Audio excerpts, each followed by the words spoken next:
अस्सलामुअलैकुम। Programme night addition में हम आपको खुशामदीद कहते हैं। नाज़रीन, सिंध में बल्दियाती इदारे सेहत और तालीम के शोबों में इख्तियारात से फारिग हो गए हैं। पब्लिक हेल्थ और प्राइमरी हेल्थ भी बल्दियाती इदारों से वापस ले लिए गए, हत्ता के तमाम अस्पताल भी सिंध हुकूमत के पास चले गए हैं। इसके अलावा सिंध हुकूमत ने नए बल्दियाती बिल में पैदाइश और इंतकाल के रजिस्ट्रेशन सर्टिफिकेट्स भी बल्दियाती इदारों से वापस लेकर सूबाई हुकूमत को दे दिए हैं। बल्दियाती इदारों में काम करने वाला अमला भी सिंध हुकूमत के मातहत होगा।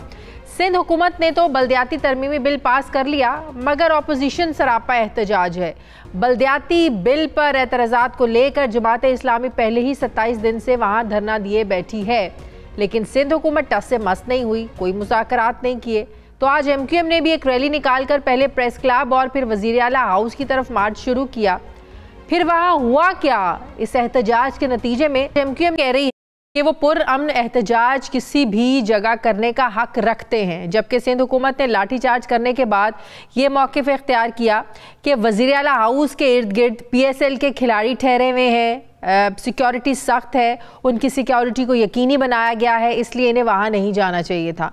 नाज़रीन, सिंध असम्बली से पास होने वाले बल्दियाती तरमीमी बिल पर सिंध हुकूमत ये कहती है कि हमने इख्तियारात को शेयर किया है, इख्तियारात को निचली सतह तक मुंतकिल किया है, जबकि अपोजिशन में बैठी सभी जमातें इस तरमीमी बिल के ख़िलाफ़ सरापा एहतजाज ही हमें नज़र आ रही हैं। 6 नवंबर 2021 को सिंध असम्बली से बल्दियाती निज़ाम से मुतालिक तरमीमी बिल पास हुआ, जिसे सिंध की सारी अपोजिशन जमातों ने मानने से इनकार किया और वो सरापा एहतजाज बनी। PTI और जमात इस्लामी के अलावा MQM न सिर्फ भरपूर एहतजाज कर रही हैं, बल्कि अदालत का दरवाज़ा भी खटखटाया गया है। अपोजिशन जमातें ये कह रही हैं कि मौजूदा बल्दियाती तरमीमी बिल आइन से मुतसादिम है और ये सिंध हुकूमत का लोकल गवर्नमेंट के हक पर एक डाका है। इसी मौजू पर मुझे बात करनी है। मुझे ज्वाइन कर रहे हैं सूबाई वज़ीर नासिर हुसैन शाह साहब। अस्सलाम वालेकुम, बहुत बहुत शुक्रिया नासिर हुसैन शाह साहब आपका। नासिर हुसैन शाह साहब, पुरअमन एहतजाज करना हर सियासी जमात का हक है। अब अगर MQM इस बल्दियाती तरमीमी बिल के ख़िलाफ़ एहतजाज के लिए रैली के लिए निकली, उसके बाद जो मनाजिर देखने को मिले, आंसू गैस की शेलिंग की गई, लाठी चार्ज हुआ, औरतों को तकलीफ पहुंची, घसीट घसीट के लोगों को ले जाया गया सड़कों से, क्या ये दुरुस्त रवैया था सिंध पुलिस का? बिस्मिल्लाहिर्रहमानिर्रहीम, अल्लाहुम्मा सल्ली अला मुहम्मदिन व आलि मुहम्मद। जी, हम इसकी मुकम्मल तौर पर मजम्मत करते हैं जो इस तरह का हुआ, शेलिंग या जो भी लाठीचार्ज कह लें या जो कुछ भी हुआ। हमारी तो उनके साथ बात चल रही थी, चीफ मिनिस्टर साहब के उन्होंने कहा था, तो मैं असल में सखर में हूँ, तो मेरी फोन पे ख्वाजा इज़हार साहब से बात हो रही थी, वो जो वहाँ बैठे हुए थे, और मुर्जा वहाब साहब की बात हो रही थी, जो सब थे, आमिर भाई और क्या खालिद साहब और उनके कोई तर्जुमान है, उनके साथ उनकी बात हो रही थी। इसी असना में ये शुरू, एक दो इशू ये थे कि इन्होंने जाना था प्रेस क्लब जी, और प्रेस क्लब की बजाय ये आ गए इस तरफ CM हाउस के पास, चीफ मिनिस्टर CM हाउस के पास, और फिर वहाँ पे 2 होटल भी हैं जहाँ पे PSL के जो हिस्सा ले रहे हैं इंटरनेशनल प्लेयर्स क्रिकेट के, वो भी आए हुए हैं। तो उस पे इंतजामिया ने ये किया है, चीफ मिनिस्टर साहब ने उसके लिए इंक्वायरी का भी कह दिया है। देखें, इतने दिनों से पुलिस ने असेंबली के बाहर ऑर्डर के बगैर ये सब कुछ किया, अपनी मर्जी से किया, या पुलिस ने किसी के कहने पे किया ये सब कुछ? जी, इसकी इंक्वायरी हो रही है और CM साहब ने कह दिया है, वो कल तक आपको सारी रिपोर्ट सामने आ जाएगी। देखें, एहतजाज करना सबका हक है और पाकिस्तान पीपल्स पार्टी कभी भी पुरअमन एहतजाज को नहीं रोकती। बारहा ये सब लोग CM हाउस के बाहर आए हैं, इनसे बात हुई है और इन्होंने जो कुछ कहा है वो इनकी जो भी कहते हैं वो उनसे ली है। मुझे एक बात बताएं नासिर हुसैन शाह साहब, ये इस सारी सिचुएशन की नौबत क्यों आई? जैसे ये आप लोगों को जब पता चला कि ये प्रेस क्लब की तरफ से उधर मार्च कर रहे हैं CM हाउस की तरफ, जो नहीं जाना चाहिए था, जिस तरह के सिक्योरिटी बताया गया हाई रिस्क पे है, वहाँ पर सिक्योरिटी PSL के सारे खिलाड़ी ठहरे हुए हैं, तो बजाय इसके कि मुज़ाकरात करते, पुलिस बातचीत करती, आप लोगों तक ये सारी इत्तलात पहुंचती कि रैली इस तरफ बढ़ रही है, आप आएँ बातचीत करें, ये नौबत तो इस तरह पहुंचनी चाहिए थी। ये तो आप लोगों को तो डायलॉग से एंगेज करना चाहिए था उन्हें। जी बिल्कुल, मैं वही तो कह रहा हूँ कि बिल्कुल नेग्लिजेंस है, अब उनको रास्ते में ही रोक लेना चाहिए था और फिर अगर जब वो वहाँ पे आ गए, और मैं आपको बता तो रहा हूँ कि चीफ मिनिस्टर साहब ने हमें कहा कि आप इनसे बात करें और जो भी चीज है उसको बातों के जरिए हल करना है। तो मैं सक्खर में हूँ, तो मैंने इनको कॉल की, ख्वाजा एजाज साहब से बात हो रही थी मेरी, और फिर मुर्तज़ा वहाब साहब ने भी बात की, और हमारा एक डेलीगेशन बन रहा था जो कराची में लोग मौजूद थे, जिनमें मुर्तज़ा वहाब साहब, सईद गनी साहब, वकार मेहदी साहब, या और कोई हमारे जो मिनिस्टर्स हैं, इम्तियाज शेख साहब या कोई, वो इनके पास उन्होंने जाना था। अब उनको कॉल वॉल की जा रही थी कि जी वो वहां पे आए।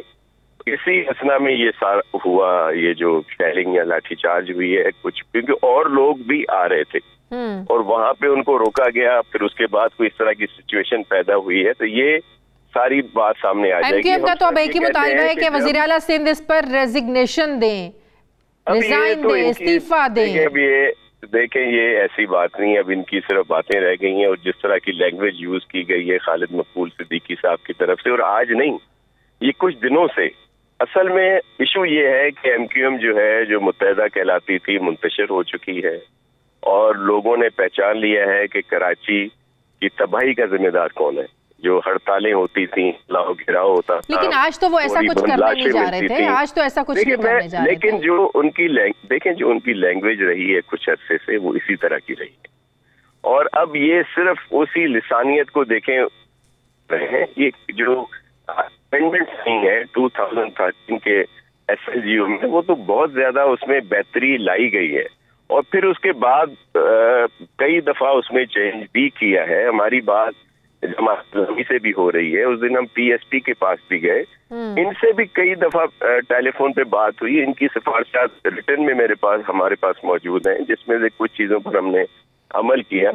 अब भी इन्हें कहा था, इसी तरह PTI के उनसे भी बात हुई थी, उन्होंने कहा था हम बताएंगे, लेकिन असल सब लोग जो हैं वो खास तौर पर MQM पाकिस्तान और PTI तो पॉलिटिकली पॉइंट स्कोरिंग के उसमें है। तो ये जमात इस्लामी भी धरना दिए बैठी है वहाँ पे। देखें 27 फरवरी को आप लोगों ने भी, 27 फरवरी को पीपल्स पार्टी ने भी तो रैली एहतजाज निकाला ना, इस्लामाबाद की तरफ मार्च करना है। अगर ऐसा ही रवैया आप लोगों के साथ हो, यकीनन आप लोग भी बर्दाश्त नहीं करेंगे। जी बिल्कुल, आप सही कह रही हैं, लेकिन असेंबली के बाहर जहाँ पे दिल्ली का सेक्रेटरीट भी आगे है, दीगर चीजें हैं, वहाँ पे जमात इस्लामी बैठी है ना। हमने तो कभी इस तरह का रवैया वहाँ पे नहीं रखा, उनसे बातचीत हो रही है। कभी ऐसा नहीं कहा कि जी उन्होंने उस दिन इस पे शाहराह फैसल पे मार्च किया, कुछ देर के लिए धरना दिया, हालांकि था कि भाई कोई भी शाहराह फैसल को ब्लॉक नहीं करेगा, मेन आर्टरी है, ये कानून पास हो चुका है, लेकिन उसके बावजूद कोई वहां पे इस तरह की बदमजगी नहीं हुई। आज बेसिकली CM हाउस अपनी जगह पे, लेकिन जो इंटरनेशनल प्लेयर्स हैं, जो उनका आना जाना रहता है, PSL देखें कितना सेंसिटिव है। पहले ही लोग हमारे यहाँ खेलने के लिए नहीं आते, और अब जब वो टीमें आ रही हैं, और फिर इस तरह की अगर MQM को ऐसी ही बात थी तो कुछ दिन पहले, काफी दिनों से बात हो रही थी, पहले इस तरह की बात कर लेते। क्या जरूरी है कि उन्हीं दिनों में जब PSL हो रहा है और तो इस तरह की, लेकिन ऐसी सिचुएशन से वहां पर ज्यादा गैर यकीनी की एक सूरत हाल पैदा हुई है, जिस तरह आप बता रहे हैं। 5 जिन 2 होटल्स में PSL के खिलाड़ी ठहरे हुए हैं, तो इस सूरत हाल से तो ज्यादा वहां पे खौफो हिरास यकीनन फैला होगा कि जिस जगह पर वो ठहरे हैं, बाहर पुलिस क्या कर रही है, बाहर कौन सा प्रोटेस्ट हो रहा है। अगर इसको अच्छे तरीके से संभाल लिया जाता तो ऐसे नहीं होता। जिस चीज का खौफ आप लोगों का था, वो तो आप लोगों ने फैला दिया आपके इस एक्ट ने। देखें, आप बजा कह रही हैं, ये नेग्लिजेंस हुई है। जब ये लोग आ रहे थे, इनको उस वक्त इस तरफ आने नहीं देना चाहिए था, वहीं पे ही बातचीत। तो ये पुलिस के लेवल पर नेग्लिजेंस हुई है सारी। जी बिल्कुल, और उसके बाद फिर ये भी नेग्लिजेंस है कि जिस तरह लाठियां, शेलिंग और ये जो कुछ हुआ वो भी, और जिस तरह खवातीन का भी दिखाया जा रहा है, इसकी हम मजम्मत करते हैं, और हमारे लिए वो तो क्या तो पुलिस लेवल पर जहां पर ये सब कुछ हुआ है, जहां से ऑर्डर्स गए, तो क्या एक्शन लेंगे? उन पुलिस एहलकारों को, उन अफसरान को मुअत्तल करेंगे? क्या कार्रवाई करेगी सिंध हुकूमत उनके खिलाफ? जी बिल्कुल, CM साहब ने इंक्वायरी के लिए कहा है, और जो इसमें होगा उसके ऊपर एक्शन जरूर होगा। बहुत बहुत शुक्रिया। सूबाई वजीर नासिर हुसैन शाह साहब मेरे साथ थे, बहुत शुक्रिया। नाज़रीन, मुझे ब्रेक लेनी है। ब्रेक के बाद जब वापस आएंगे, MQM के रहनुमा अमीनुल हक साहब मुझे ज्वाइन करेंगे। वापस आते हैं एक छोटे से वक्फे के बाद।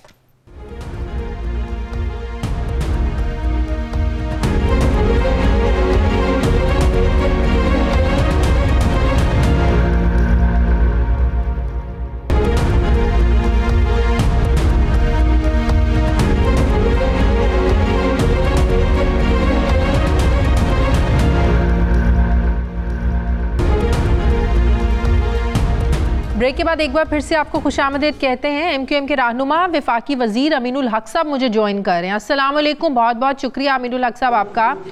अमीनुल हक साहब, आज पीपल्स पार्टी के लोगों से जिससे बात हुई, अभी मेरे साथ नासिर हुसैन शाह भी टेलीफोन लाइन पर मौजूद थे, वो यही बात कर रहे थे कि आप लोगों ने तो प्रेस क्लब जाना था, आप लोग बड़े वजीर आला हाउस की तरफ, पास ही PSL के खिलाड़ी 2 बड़े होटल्स में ठहरे हुए हैं, हाई सिक्योरिटी जोन था, लेकिन वो कह रहे हैं कि हम इसकी मजम्मत करते हैं, ये यकीनन नेग्लिजेंस है, पुलिस की भी इस पर पूरी इन्वेस्टिगेशन होगी, तहकीकात होगी, उसके बाद रिपोर्ट देकर कोई फैसला किया जाएगा। आप लोग क्या कहते हैं? आप लोगों की कोई कमिटमेंट थी कि वजीर आला हाउस की तरफ नहीं बढ़ेंगे आप लोग? देखिए शादिया, 2-3 सवाल आपने एक साथ पूछा। Just give me 2 or 3 minutes, I will let you know everything. देखिए MQM पाकिस्तान को अगर आप देखेंगे, गालिबन पिछले 2-2.5 महीने से काला कानून जो सिंध लोकल गवर्नमेंट एक्ट 2021 के खिलाफ मुजाहरा करती चली आ रही है, और वो तमाम मुजाहरा एकदम 100% पुरअमन रहा है, जिसकी वजह मिसाल आपको पिछले हफ्ते गालिबन सैटरडे का दिन था, MQM पाकिस्तान, PTI और GDA ने मिलकर एहतजाज किया था। हम फवारा चौक पे गए थे नियर प्रेस क्लब, वहां पर भी एक पत्थर भी नहीं पड़ा, हम पुरअमन तौर पर मुंतशिर हो गए। आज भी क्या प्रोग्राम था, MQM का हजारों की तादाद में कारकुनान थे, खवातीन थी, आपका कैमरा मेरा ख्याल है तमाम चीजें दिखा भी रहा था। अब लेकिन अनफॉर्चुनेटली क्या था कि पिछले 2 साल से मुजाहरा करते चले आ रहे थे। आज कारकुनान चूंकि हजारों की तादाद में थे, तो उनमें शदीद गम और गुस्सा पाया जाता था। वह क्या कि प्रेस क्लब जाने के बजाय उनकी ख्वाहिश थी कि वो CM हाउस पे चले गए। जब CM हाउस के पास पहुंचे तो हमने क्या किया, हमने इंतहाई पुरअमन तरीके से वहां पे बैठ गए। मैं आपको बताऊं कि जैसे हम CM हाउस गेट पे पहुंचे तो हमें गेट ब्लॉक हुआ, तो कुछ लोग इंतजामिया के लोग आएंगे, सर आप गेट ब्लॉक ना करें, थोड़ा 20 फीट पीछे चले जाए। यकीन जाने हमने उनकी बात मानी, 20 फुट पीछे चले गए ताकि इनके आने जाने में वज़ीर आला में कोई रुकावट न पैदा होने जाए। दूसरी बात जो उन्होंने PCL की बात की, तो PCL तो भाई MQM पाकिस्तान भी उसको ओन करती है।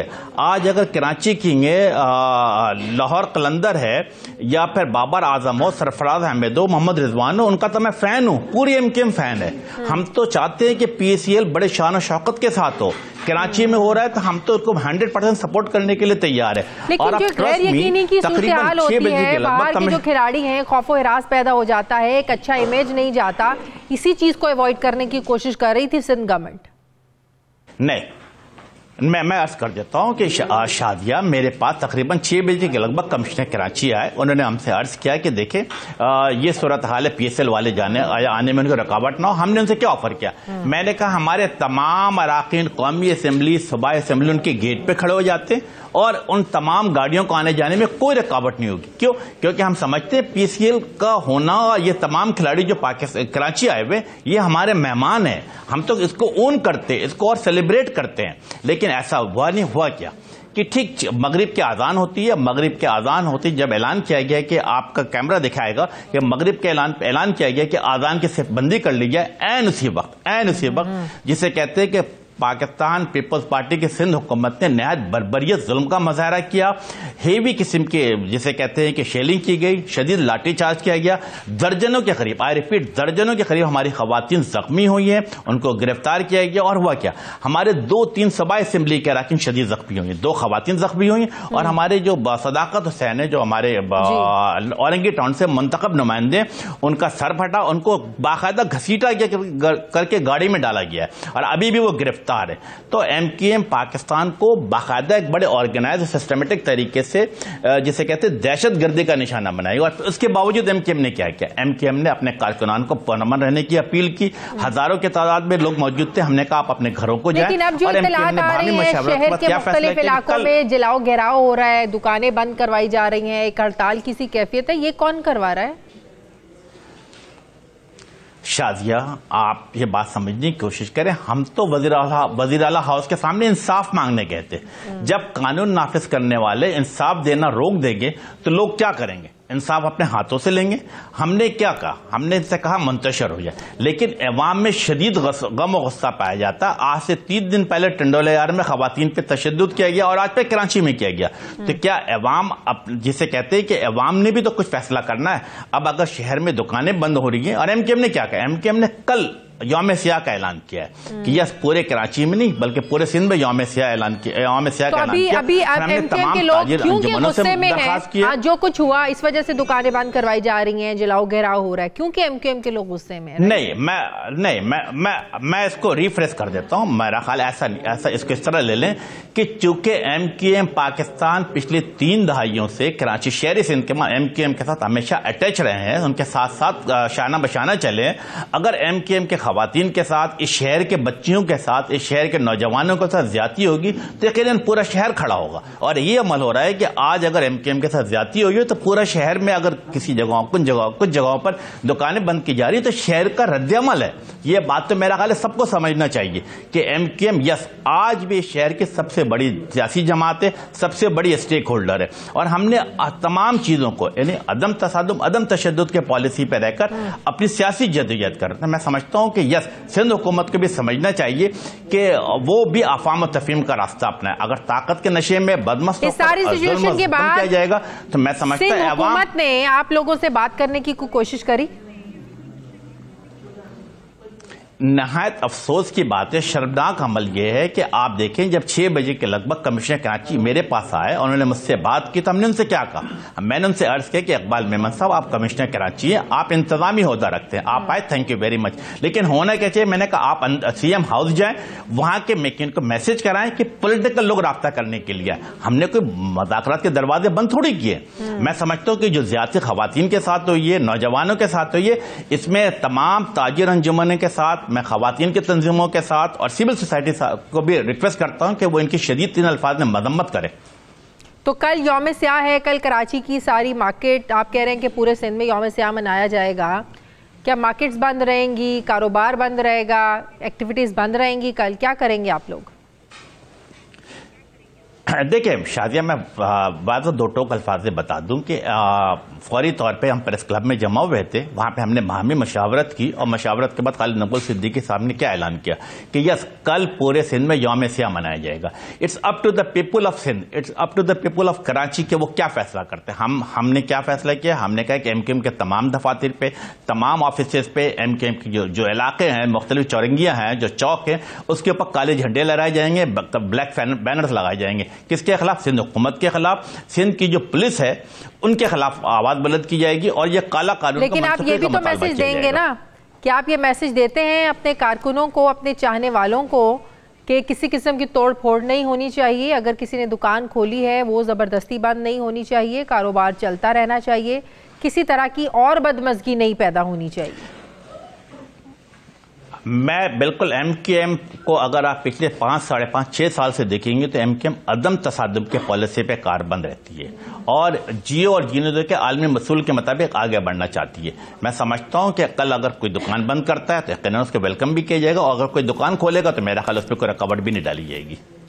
बिल्कुल सही। एक आखिरी सवाल, अब बल्दियाती कवानीन का जो बिल है, ये तो बल्दियाती सिस्टम का, ये तो अब सिंध हुकूमत ने पास कर लिया है। अब आपको क्या लगता है सिंध हुकूमत ये वापस लेगी? जो वो नहीं लेंगे उनके पास बहुत उज़र हैं पेश करने के लिए, वो कहते हैं कि पहले से ज़्यादा इख्तियारात निचली सतह तक मुंतकिल किए। आप देखें पिछले 27 दिन से तो जमात इस्लामी धरना दिए बैठी है, तहरीक इंसाफ इसको बहुत ज़्यादा अपोज कर रही है, तो आप लोगों के इस एहतजाज से क्या होगा? अब आप देखें ना, विफाक में भी अगर हुकूमत ने कोई चीज़, कोई बिल पास करवाना है, अपोजिशन एहतजाज करती रह जाती है, अपोजिशन वॉकआउट कर जाती है, लेकिन विफाक में वो सब चीज़ें पास हो जाती हैं, कवानीन बन जाते हैं, तरमीमी बिल पास हो जाते हैं, लेकिन वो चीज़ें वापस नहीं होती हैं एहतजाज के बावजूद। आप लोगों के एहतजाज से फ़ायदा क्या होगा?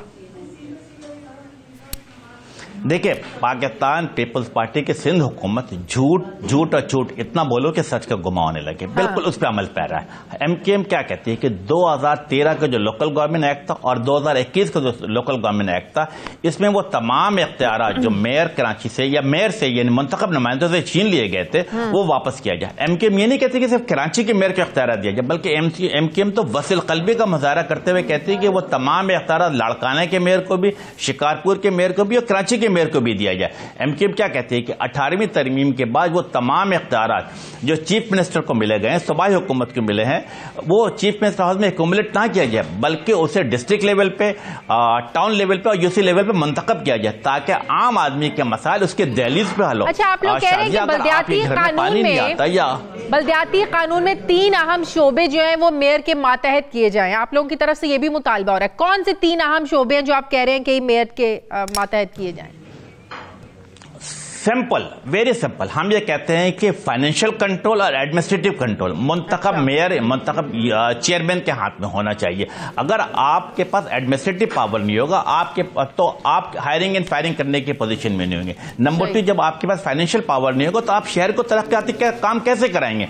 आप शाजिया, आप कुछ नहीं होता, आप कलकत्ता मेयर को देख लें, आप दिल्ली के मेयर को देख लें, ढाका के मेयर को देख लें, तेहरान के मेयर को देख लें, उन तमाम लोगों के पास ये इख्तियारात मौजूद हैं, तभी ये शहर तेजी से तरक्की कर रहा है। कराची हर गुजरते दिन के साथ खंडरात में तब्दील होता चला आ रहा है। आप लाहौर देखें, अल्हम्दुलिल्लाह लाहौर तरक्की कर रहा है, हम तो खुश होते हैं देख देख करके। हम ये देख करके खुशी होती है कि इस्लामाबाद तरक्की कर रहा है, हमें ये देखकर खुशी होती है कि मुल्तान में बेहतरी आ रही है। लेकिन आप खुद कभी कराची का विजिट करें तो आपका दिल खून का आंसू होगा कि तमाम रोड टूटी फूटी हो चुके हैं। कराची के वहां पानी के बूंद बूंद को तरसते हैं, ट्रांसपोर्ट नाम की कोई चीज नहीं है। आज 21वीं सदी में रहकर मेरी खवातीन, मेरे बच्चे सुबह स्कूल जाते हुए देखेंगे तो आपको रोना आएगा। वो चिंची रिक्शे के पीछे भाग रही होती है, जबकि लाहौर में, मुल्तान में, पिंडी में, पेशावर में मेट्रो चलती है। कौन चला रहा है? सूबाई हुकूमत चला रही है। सूबाई, इसलिए कि सूबाई हुकूमत उन शहरों को ओन करती है, लेकिन कराची को कोई ओन करने के लिए तैयार नहीं है। बहुत बहुत शुक्रिया वफाकी वजीर, एमक्यूएम के रहनुमा अमीर साहब मेरे साथ थे। बहुत शुक्रिया आपका। मुझे ब्रेक लेनी है नाज़रीन, वापस आते हैं छोटे से वक्फे के बाद।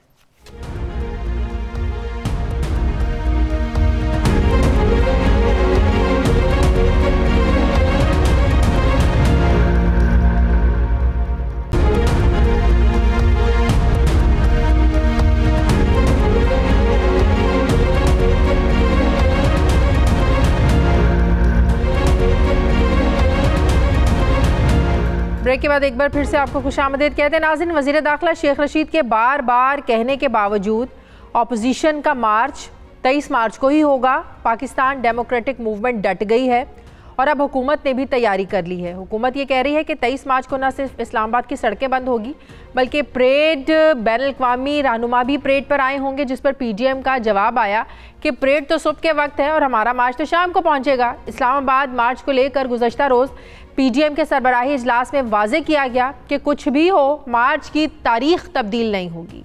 मौलाना साहब ने क्या कहा और जवाब में शेख रशीद साहब ने क्या कहा, ये सुनीजिए। 23 मार्च को महंगाई मार्च होगा। अवाम इंशाअल्लाह मुल्क के कोने कोने से 23 मार्च को इस्लामाबाद का रुख करेंगे। इंशाअल्लाह मौजूदा हुक्मरानों के इक़्तिदार के खात्मे के लिए आखिरी कील साबित होगा। 23 मार्च को बड़े शौक से आके देख लें, आप इस्लामी दुनिया के रहनुमाओं को भी नाराज करने जा रहे हैं। आपने सड़कों का इंतखाब किया है, इंशाअल्लाह ताला ये 1.5 साल आप ज़लील व ख्वार होंगे सड़कों पे। नाज़रीन, आइंदा 3 महीनों का मंजरनामा थोड़ा बदला हुआ नजर आ रहा है। क्या ये वही 3 महीने हैं जिन्हें वज़ीर आज़म खुद नहायत बड़े अहम कह रहे हैं, या ये वो मंजरनामा है जिस पर वज़ीर आज़म ने कहा है कि अगर मेरी हुकूमत ना रही तो मैं सड़कों पर ज़्यादा ख़तरनाक हूँगा। नाज़रीन, करप्शन पर मौजूदा ट्रांसपेरेंसी इंटरनेशनल की रिपोर्ट को लेकर तहरीक इंसाफ पहले ही दिफाई पोजीशन में है। इस पर महंगाई और IMF की शराइत के कवानीन पर मकबूल एक बयानिए को लेकर जब अपोजिशन एहतजाज पर होगी तो यकीनन हुकूमत के लिए सूरत हाल इतनी आसान नहीं होगी।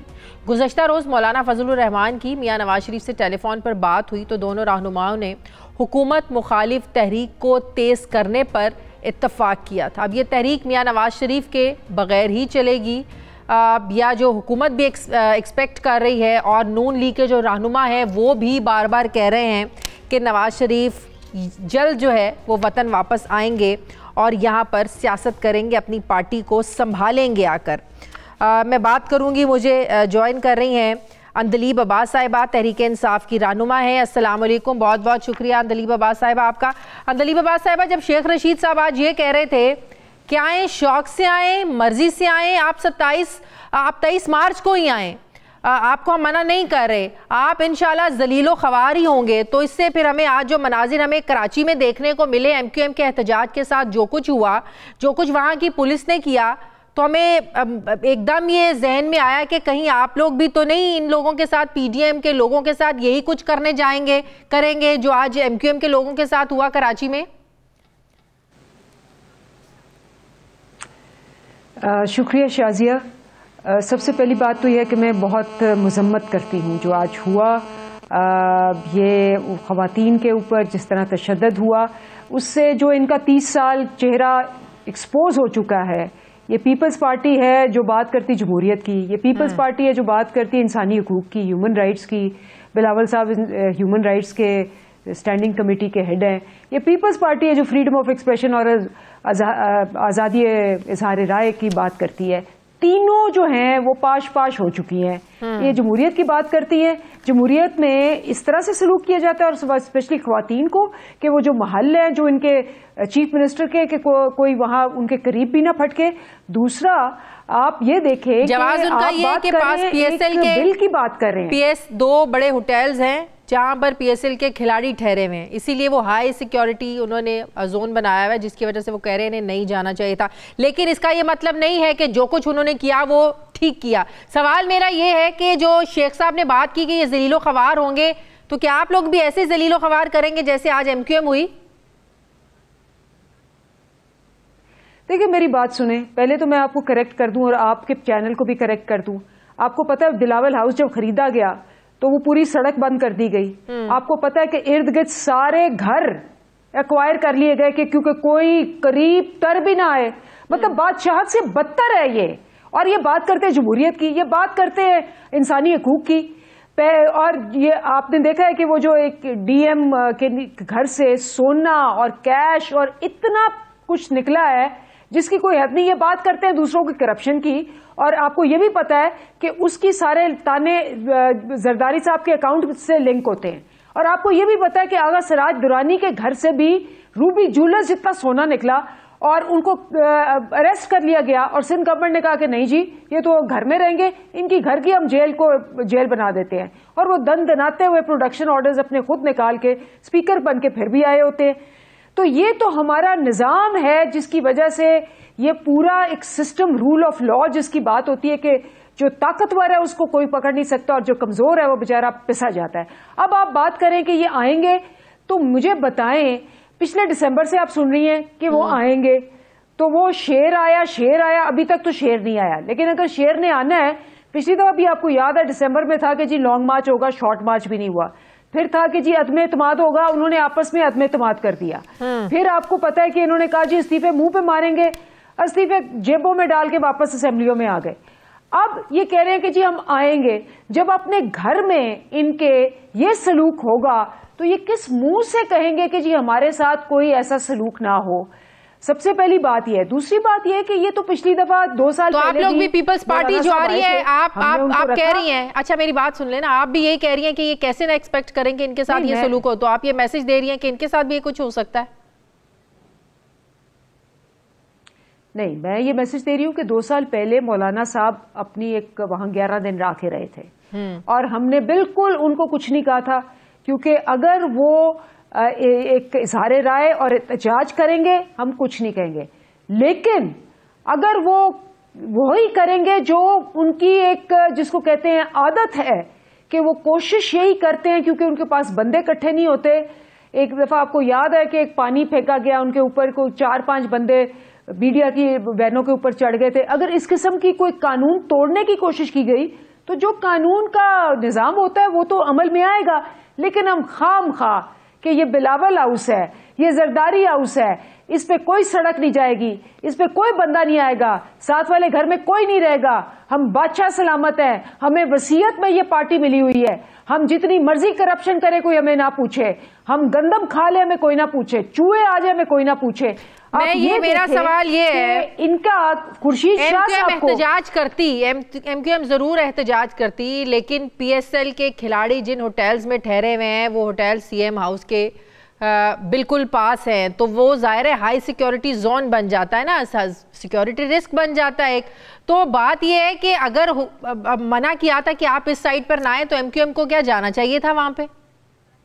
फिर आज ही क्यों, फिर इन दिनों में क्यों, जब PSL के खिलाड़ी ठहरे हुए हैं? मेरी बात सुने, नहीं तो मुझे बताएं 365 दिन और 30 साल से तो PSL नहीं हो रहा, क्यों नहीं जाने देते बिलावल हाउस के करीब? क्यों वहां दीवारें खड़ी की हुई हैं? क्यों वहां सड़कें सारी रोकी हुई हैं, ब्लॉक है? क्यों वहां से इर्द गिर्द 35 घर जो है उनको खाली करवा दिया गया है? शरीफ लोग वहां रहते थे, मुझे बताएं क्यों? तब तो PSL नहीं था। तो ये तो सवाल बनता ही नहीं है। ये तो सरासर एक बादशाहत, एक जिसको कहते हैं वाकई वो जो काला कानून जिसकी बात कर रहे थे, सिर्फ वो उस काले कानून की बात कर रहे थे ना कि वो लोकल बॉडीज के, लेकिन जो कानून इन्होंने रखा हुआ है, और इसीलिए ये रूल ऑफ लॉ की बात आती है कि जब ये हुक्मरान सारे अफसर सारे अपने रहने के लिए, खाने के लिए, पीने के लिए तमाम मुल्क को लूट के और सारे कानून तोड़ के लूटने की बात आप लोग करते हैं, तो ये दूसरों को क्या कहेंगे? कल से ट्रांसपेरेंसी इंटरनेशनल की जो रिपोर्ट आई है, ऑपोजिशन ये कह रही है कि भांडा तो आप लोगों की जो हुकूमत है उसका फूट गया है, आप लोग करप्शन आप लोगों ने 3.5 सालों से लगा कर रखा हुआ है। लेकिन ट्रांसपेरेंसी इंटरनेशनल की रिपोर्ट तो कुछ और ही बता रही है कि जिस तरह आप लोगों के दौरे हुकूमत में करप्शन का ग्राफ ऊपर जा रहा है, तो कैसे आप किसी दूसरों के ऊपर इल्जाम लगा सकते हैं करप्शन के?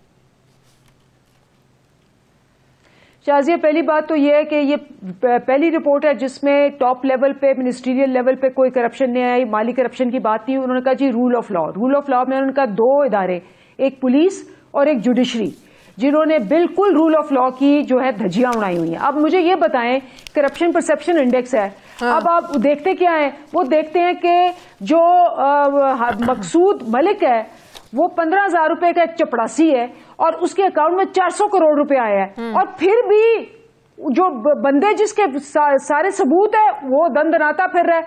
फिर जो है आपका मसरूर अनवर, वो 20,000 रुपए की तनख्वाह लेता है, उसके अकाउंट में 332 करोड़ रुपए आ गया है, और वो फिर भी कुछ भी नहीं कहा जा रहा, किसी भी शहबाज शरीफ हो या कुछ। फिर वो देखते ये सर्वे जिन बुनियादों पर हुआ है, ये ट्रांसपेरेंसी इंटरनेशनल की रिपोर्ट में जो चीजें सामने आई हैं उसकी बुनियाद ये है पब्लिक सेक्टर की करप्शन, इंतजामिया की करप्शन, मुकन्ना की करप्शन। फिर उनमें जो सवालात जो हिस्सा बने इसका वो ये थे कि क्या सरकारी एहलकार पेशा वाराना है, ज्यादातर एहलकारों की हुकूमत को खुद तैनात कर रखा है, क्या सरकारी मालियात का ऑडिट कोई आज़ाद बॉडी कर सकती है, क्या मुल्क में ठेके और फवायद हासिल करने के लिए रिश्वत चलती है? ये सब माली में नहीं आता तो किस में आता है? ये लॉ एंड ऑर्डर की चीजें कहां से आ गई?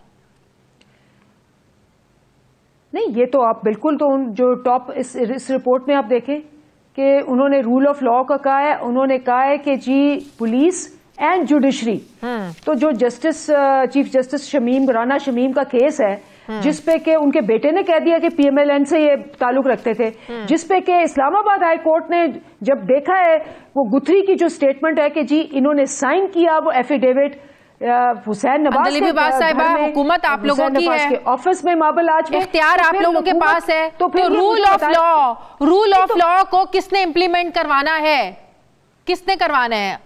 एग्जैक्टली, ये आपने बहुत अच्छा सवाल किया कि यही तो हम कहते हैं कि क्योंकि हमारी 2/3 मेजॉरिटी नहीं है। जैसे ही नैब का, आपको याद है ना कानून, मैं ये दिखा रही हूं आपको, ये 34 चीजें इन्होंने कहा था कि जब हमने फैटफ के कानून पे इनको मुआवनत मानी, इन्होंने कहा जी नहीं, पहले 34 चीजें करें फिर नैब को करें। हम थक गए, हमने ऑर्डिनेंस नैब के लिए इशू किया, उसके ऊपर आपने सबने शोर मचा दिया कि जी आप ऑर्डिनेंस की फैक्ट्री लगाई हुई है। जब ये जो कानून है, जो रूल ऑफ लॉ जिसकी बात की गई है करप्शन इंडेक्स में, जब रूल ऑफ लॉ के नीचे ये नहीं आना चाहेंगे और ये हर तरह की कोशिश करेंगे कि हमें डिफीट करें, और हम अगर जाएंगे भी, अब आपको पता है इन्होंने स्टे ले लेते हैं इस वक्त सुप्रीम कोर्ट में। आप मुझे ये बता दें, मेरी बात सुने ना, 4698 केसेस जो हैं वो पड़े हुए हैं और 800 स्टेज लिए हुए हैं इन सारे माफियाज ने, और उसकी वजह से आम आदमी को तो अदालती इस्लाहात किसने करनी है? चले अदालती इस्लाहात किसने करनी है? रूल ऑफ लॉ जो है ये आप लोगों ने करनी है, जो हम किसने, तो मैं कह रही हूं आपको एक्सपोज करना चाहिए इनको क्योंकि जब हम असेंबली में जाते हैं, ये ऑब्वियसली हमारे पास 2/3 मेजोरिटी नहीं है, हम ऑर्डिनेंस लाते हैं। हमें ऑर्डिनेंस लाने पे तो आप लोग क्रिटिसाइज ना किया करें, क्योंकि हमारे पास चॉइस कोई नहीं है, हमारे पास 2/3 मेजोरिटी नहीं है। अब आप देखेंगे कि हम ऑर्डिनेंस लेके आएंगे, हमने नैब पे भी लेके आए हैं, उस पर भी इतराज हुआ, किसी और पे लेके आए उस पर भी इतराज हुआ। आप खुद बताएं कि जब रूल ऑफ लॉ को इन्होंने 30 साल से सिसिलियन माफिया बन के जुडिशरी में और पुलिस में, अब्बास खान की रिपोर्ट थी, याद है आपको, आईजी जो थे, 25,000 नवाज शरीफ ने क्रिमिनल्स हायर किए थे। अब वो क्रिमिनल्स इंस्पेक्टर हायर हुए होंगे, कोई आईजी लग गया, जो लोग अब आप लोगों की पार्टी के उठकर आप लोगों के खिलाफ बात कर रहे हैं, नूर आलम खान हो गए, जस्टिस वजीउद्दीन की मिसाल हमारे सामने है, जवाद अहमद जिनको अब धमकियां मिल रही हैं, वो क्या कह रहे हैं ये भी आप लोगों को पता है। किस तरह पार्टी में करप्शन हो रही है बकौल नूर आलम खान के और जवाद अहमद के, इसका जवाब कौन देगा? उनका मुंह बंद करने की कोशिश की जा रही है, उनको धमकियां मिल रही हैं। देखिए बड़ा सिंपल है, मैं आपसे बार बार ये कहती हूँ, मैं ऑपोजिशन के बारे में भी ये कहती हूँ। जब ऑपोजिशन आके कहते हैं जी फलाना करप्ट, फलाना करप्ट, फलाना करप्ट, मैं ये कहती हूँ, मैं ऑपोजिशन में थी, मैं हर केस जो था अकेले ही मैं कोर्ट में ले गई थी। आपको याद है कि मैंने कितने केसेस किए, जीते बहुत से, हारे भी। लेकिन इन्होंने, जब आपके पास सबूत होते, धांधी का कहा, हम आपको पता है 2 साल अदालतों में गए और फिर इन्होंने एक सबूत पेश नहीं किया, सिर्फ टीवी शोज पे आके कहते हैं। अब जिसके हमारी पार्टी के अंदर भी जो कहता है करप्शन है, भाई आप जाके अदालतों में सबूत दें, सबूत के बगैर तो कोई भी उठ के किसी को कुछ कह देना।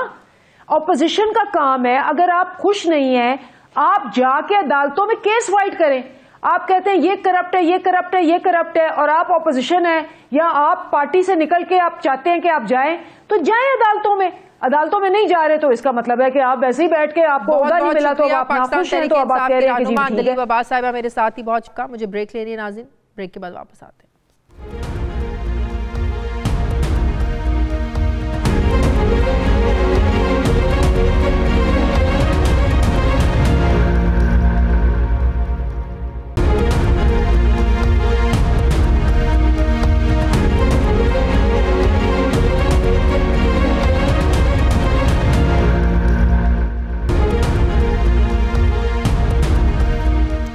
ब्रेक के बाद एक बार फिर से आपको खुशामदीद कहते हैं। सीनियर सहाफ़ी तज्ज़ियाकार साबिर शाकिर साहब ने मुझे ज्वाइन किया। अस्सलाम वालेकुम, बहुत बहुत शुक्रिया साबिर आपका। साबिर, पीडीएम डटी है, 23 मार्च को ही इनका मार्च इस्लामाबाद जाएगा।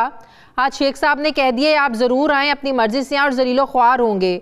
तो आज जो MQM जो जलीलो ख्वार हुई, जो कुछ सिंध पुलिस ने उनके साथ वहाँ पर किया, तो लग क्या ऐसे ही रहा है कि जलीलो ख्वार का जो उन्होंने लफ्ज़ इस्तेमाल किया है वो पीडीएम के एहतजाज के लिए, पीडीएम के लोगों के लिए कि क्या आए हम भी आपके साथ यही सलूक करेंगे? उसमें एक तो बात है कि जो तारीख है पीडीएम की, वो बड़ी ऑड सी तारीख है और वो सूट नहीं कर रही अपोजिशन को, खासतौर पर पीडीएम को सूट नहीं करेगी, गवर्नमेंट को बहुत ज्यादा सूट कर रही है। उसकी रीजन ये है कि 23 मार्च यौम पाकिस्तान जो है इस साल मनाया जाएगा, वो माजी की निस्बत बहुत ज़्यादा डिफरेंट है। उसमें एक तो OIC कॉन्फ्रेंस हो रही है वज़राए ख़ारजा की, वो 22 मार्च को है और 20 से मेहमान आना शुरू हो जाएंगे। 22 मार्च को OIC वज़राए ख़ारजा कॉन्फ्रेंस है, 23 मार्च को वज़राए ख़ारजा इनमें से अक्सर जो हैं वो मेहमान ख़ुसूसी होंगे। 23 मार्च की यौम पाकिस्तान के मौके पे ये 75वां होगा। तो इसलिए ये सिर्फ हुकूमत का इवेंट नहीं होगा, ये पाकिस्तान का इवेंट होगा। नंबर 1 तो ये है, वो कह रहे हैं परेड सुबह के वक्त होनी है, हमने शाम के टाइम पहुंचना है, लेकिन हम अपना फैसला तब्दील नहीं करेंगे, हम पहुंचेंगे जरूर। उसमें उसकी रीजन है कि पीडीएम ने पहले भी एक लॉन्ग मार्च किया था। गवर्नमेंट को पीडीएम से किसी किस्म का कोई खतरा नहीं है, सही, और ना ही पीडीएम के लॉन्ग मार्च से पहले भी लॉन्ग मार्च आया था। मौलाना फजलुर रहमान साहब सिर्फ अकेले आए थे और उसके बाद शहबाज शरीफ साहब एक दफ़ा नज़र आए और उसके बाद वो भी रूपोश हो गए थे। बहुत सारे लोग उसमें नज़र नहीं आए थे और अपने अपने मामला तय करके निकल गए थे और मौलाना फजलुर रहमान साहब अकेले रह गए थे। इस बार भी अभी तक कोई गारंटी नहीं है कि पीडीएम का जो लॉन्ग मार्च है उसके पीछे कोई आपस में इनके अपना अपना एजेंडा और अपनी अपनी पर्चियां होंगी, उसमें क्या डिसाइड करते हैं अभी बहुत। ये तो फिर शेख साहब वाली बात हुई ना कि हल्की फुल्की मौसीकी चलती रहने चाहिए, कोई फर्क नहीं पड़ता, ये इस्लामाबाद आकर एक महीना भी बैठ जाए हुकूमत को कोई खतरा नहीं, हल्की फुल्की मौसीकी तो फिर चलती रहेगी। अदम एतमाद वाली बात में कितनी संजीदा लगती है पीडीएम आपको? पीडीएम अदम एतमाद के मामले में पीडीएम जो है वो बिल्कुल उस वक्त तक 0 + 0 = 0 है जब तक पीपल्स पार्टी उनके साथ नहीं होती। और कुछ इत्तेहादी भी। जी बिल्कुल, पहला तो है कि अपोजिशन मास्टर की जो है वो जरदारी साहब के पास है। अगर जरदारी साहब उनके साथ नहीं है, पीपल्स पार्टी उनके साथ नहीं, पीडीएम, तो उनके तो नंबर ही बहुत थोड़े हैं। जब पीपल्स पार्टी अपना वजन उधर लेके जाएगी, और सिर्फ पीपल्स पार्टी नहीं है, उसके साथ एएनपी भी है और उसके साथ कुछ और 1-2 इंडिपेंडेंट भी आ जाएंगे, तो तब तक तो वो उसमें है जान ही नहीं है। अब अदम एतमाद में पीपल्स पार्टी के मुतालिबात, उनकी डिमांड्स कुछ और हैं, नवाज लीग की डिमांड्स कुछ और हैं, और उसमें अभी भी किसी किस्म की कोई इनमें अंडरस्टैंडिंग नहीं है अदम एतमाद के मामले में भी। और जरदारी साहब अपनी विकेट पे मुस्लिम लीग नवाज को खिलाना चाहते हैं, पीडीएम को खिलाना चाहते हैं, और पीडीएम में मुस्लिम लीग नवाज अपने मकासद के लिए इस्तेमाल करना चाह रही है वोट ऑफ नो कॉन्फिडेंस के कार्ड को। तो उसमें भी हनूज दिल्ली दूरस्त कह सकते हैं हम, अभी उसमें कोई नजर नहीं आ रहा जब तक कि पीपल्स पार्टी और मुस्लिम लीग नवाज और पीडीएम इकट्ठे बैठ के किसी दिन प्रेस कॉन्फ्रेंस नहीं करते। इकट्ठे हो भी जाएं तो इत्तेहादियों का इस अदम एतमाद में साथ देना काफी मुश्किल नजर आता है। अगर ऑपोजिशन के से वाकई इस हुकूमत को कोई खतरा नहीं है, लेकिन प्राइम मिनिस्टर साहब आजकल जो बातें कर रहे हैं, जिस खौफ से वो बातें कर रहे हैं, दबाव का शिकार नजर आते हैं, तो फिर वो किस चीज का दबाव है? ऐसा क्या खौफ है जो उनकी बातों में झलक रहा है, नजर आ रहा है कि अगर वो सड़कों पर आ गए तो ज्यादा खतरनाक होंगे? फिर ये वो पैगाम किसको दे रहे हैं? ऑपोजिशन तो ये कह रही है कि पैगाम भाई हम लोगों के लिए नहीं है, हमारे लिए तो खतरा 3.5 साल से, और क्या इन्होंने हमारे साथ करना है? हर बड़ा जो सीनियर लीडर है ऑपोजिशन का जेलें कैदे भुगत के आगे, और इन्होंने हमारे साथ क्या करना है? तो कहते हैं ये एस्टेब्लिशमेंट को ये सारी धमकियां दे रहे हैं। देखिए, ये जो प्राइम मिनिस्टर इमरान खान या इक़्तिदार के ऐवानों में जो इस वक्त डिस्टर्बेंस पाई जाती है, उसमें उनकी अपनी नालायकी है या अपना अंदर का खौफ है, और ये क्योस अपोजिशन का काम होता है, क्योस पैदा करना, इख्तिलाफ पैदा करना और अनरेस्ट पैदा करना। अब ये गवर्नमेंट का स्मार्ट गवर्नमेंट तो वही होती है जो उनकी विकेट पे जाके मत खेले, बल्कि अपोजिशन को अपनी विकेट पे खिलाए। तो यहाँ पे काम उलट हो रहा है, तो फौरन परेशान हो जाती है गवर्नमेंट के, पता नहीं क्या हो रहा है, 2-4 मुलाकात हो जाएं या 2-4 खबरें आ जाएं तो फौरन ये खुद ब खुद ही ये हुकूमती बेंचों से आवाजें आना शुरू हो जाएं, ढील ढील एनआरओ। आज जो वज़ीर-ए-आज़म हाउस में मुलाकातें हुई आला अस्करी क़यादत की, तो उससे तो काफी ज्यादा सुकून और तसल्ली मिल गई होनी है प्राइम मिनिस्टर को भी और वज़रा को भी। जी बिल्कुल, आइंदा चंद दिनों में आप देखेंगी शादिया के काफी आफाका नजर आएगा, और वज़रा और प्राइम मिनिस्टर का लबो लहजा, उनका एतमाद जो है वो वापस लौट आएगा जो कल मुलाकात हुई है। शहजाद अकबर से इस्तीफा लेना, अब तो खैर नए मुशीर-ए-एहतसाब ब्रिगेडियर मुसद्दिक अब्बास को लगा दिया गया, जो डीजी साबिक डीजी नायब रह चुके हैं। नायब का या रिटायर्ड अफसर को लगा दिया एहतसाब का मुशीर और दाखिला का मुशीर। ये दुरुस्त फैसला है? और क्या हम ये समझें कि 3.5 सालों में एहतसाब का एक जो बयानिया इन्होंने घड़ा था शहजाद अकबर के मुस्ताफ़ी होने के साथ, वो वक्त भी ज़ाया हो गया, कुछ कर नहीं सके, इनके बयानिया को शिकस्त पहुंची? शहजाद अकबर साहब को अंदरूनी प्रेशर की वजह से हटाया गया जी, और मुसद्दक अब्बासी साहब के बाद वापस आने से वो मेरा ख्याल है कि वो टेम्पो पर करार नहीं रह सकेगा। जो कि शहजाद अकबर साहब के वक्त था, वो इंडिपेंडेंटली काम कर रहे थे और बराह रास्त प्राइम मिनिस्टर इमरान खान को रिपोर्ट करते थे, और उनका एक्सपीरियंस काफ़ी ज़्यादा था। मुसद्दक अब्बासी साहब को लगाया गया है इसलिए कि वो नायब में काम करते रहे हैं, और नायब में जो बकौल इक़्तिदार ऐवान इक़्तिदार के कि जो कोई कहीं स्पॉट फिक्सिंग होती भी है तो उसको ख़त्म किया जा सके। तो ये डिपेंड करता है मुसद्दक अब्बासी साहब पे कि वो किस तरीके से, और नैब में आया एक रिटायर्ड अफसर जब एडवाइज़र बन के, क्या नैब के अंदर उस हद तक अपने आप को असर्ट कर सकेगा?